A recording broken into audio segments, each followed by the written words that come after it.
Good morning.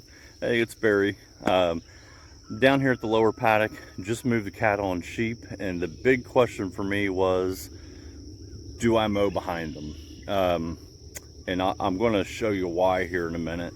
This section, before we put ruminants on this section, I guess that was going on 2 years ago. We put sheep on here first, and then cattle came along. Before then, there hadn't been anything done to this field in a long time. I think it was a couple decades. A neighbor had mowed it, but there hadn't been any amendments to it. They baled it for hay, but there was no amendments to it. There was no cattle on it. So basically, it sat kind of stagnant for a long period of time. I don't know the exact date range, but it was a large number of years. And this area also is prone to flooding. But the two main weeds we get down here that the cattle and the sheep really don't touch is ironweed and milkweed.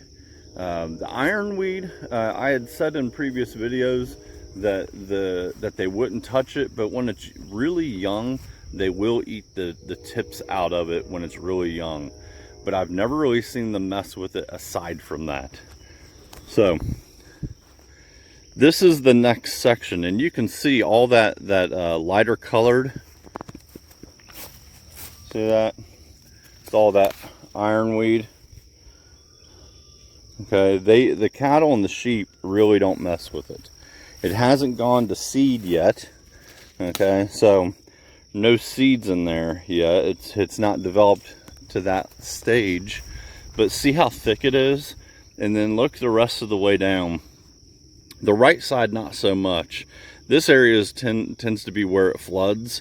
When we do get flooding, it's kind of this region, and it's the region that we have our worst weeds.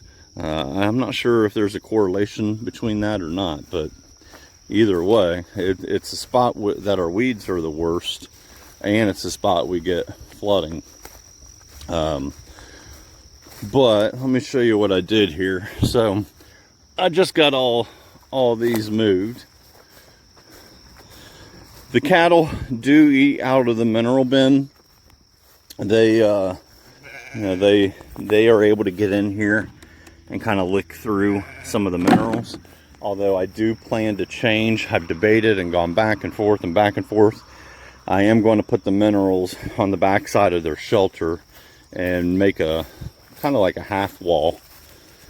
For those that have watched, the fly tape on the back has worked really well.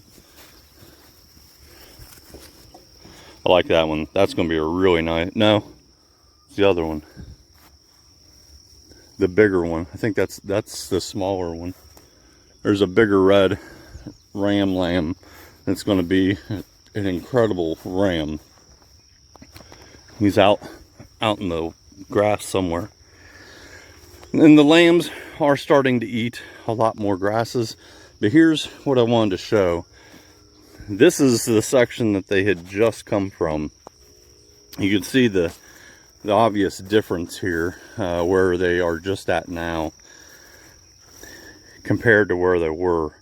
This section right here, this corner, was the first spot of the heavy ironweed. It kind of started right back in there, and then it really started getting thick, and then it stays thick the remainder of the way down this field. My thinking before, because we're going to be down all the way at the bottom, all the way at the end there in like 10 days, something there about 8 days, 10 days. So my thinking is, before all this ironweed goes to seed, I want to try and knock it all down. Ideally, and I don't have one, but ideally I would take a like a sickle cell mower on a tractor and see if I could raise it up about 14, 16, 18 inches high, and then just cut the tops off of everything. I wouldn't mow. I don't like mowing all the way down, but with this much ironweed, I'm trying to do some weed control where the animals aren't eating it, and it's so thick in this area already. The last thing I want is for it to go to seed. So it's not that we never mow behind the animals, but it's very seldom. And it's always for a purpose like this, for weed control. But when it's in kind of to the extreme, you know, I didn't even like doing it, but it's also, I guess part of it also is a little bit of an experiment to see if it does help reduce how much ironweed we have down here in the next, you know, the next go. We'll see. I'm also curious to see how the grasses respond. You know, I had the mower deck all the way up, but that's still lower than I would prefer to ever mow it. I always want the grasses taller to keep the soil life, keep all the microbial life in the soil thriving, and to keep the soil cooler.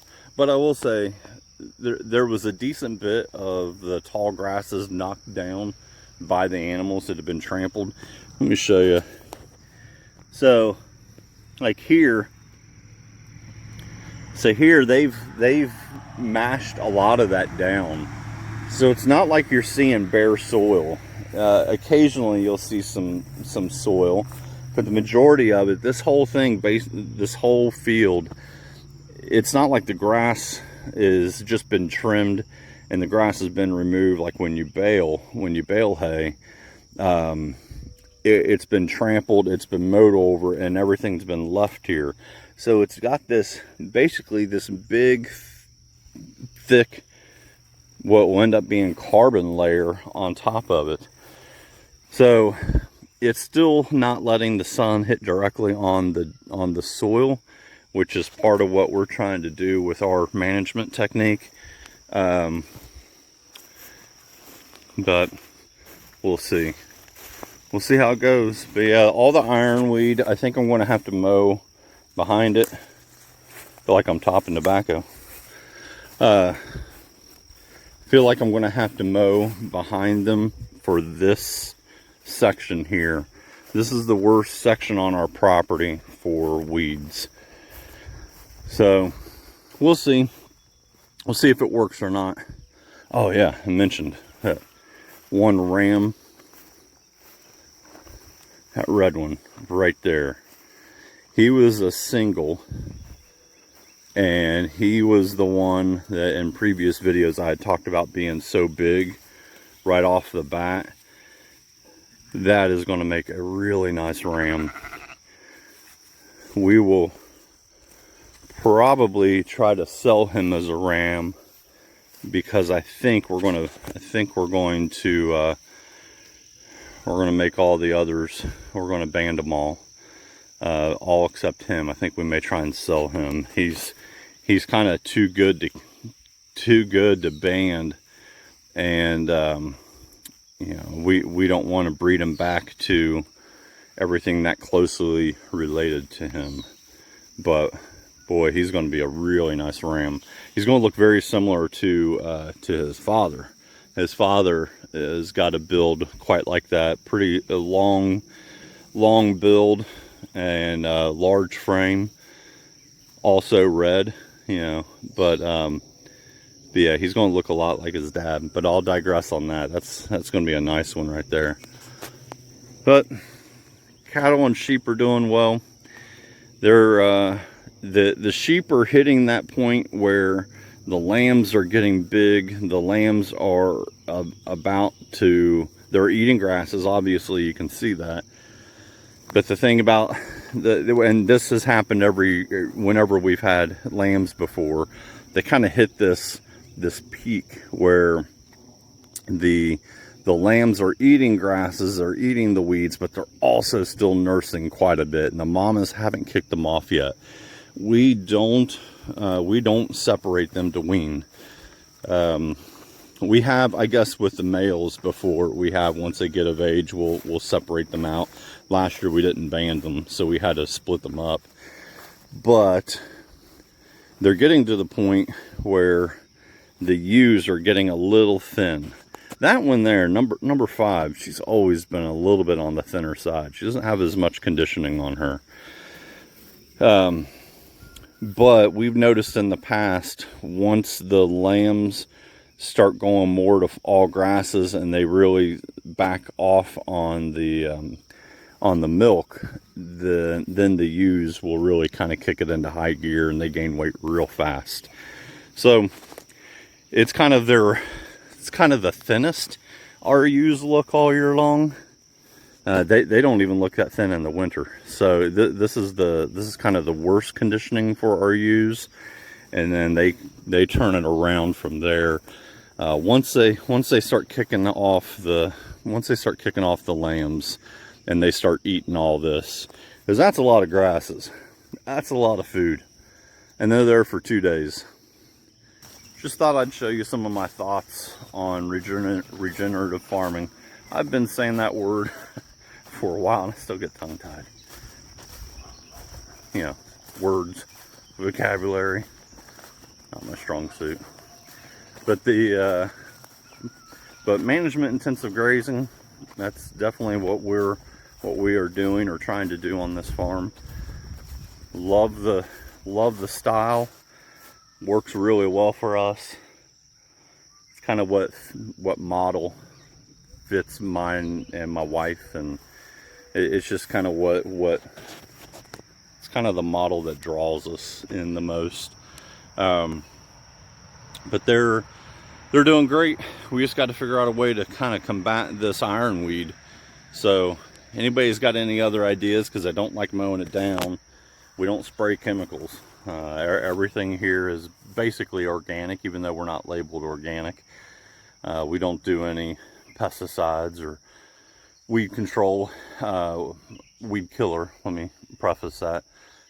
So if anybody's got any natural ideas on how to combat some of this ironweed, let me know. Throw it in the comments. Love to hear from you, and talk to y'all next time. Bye.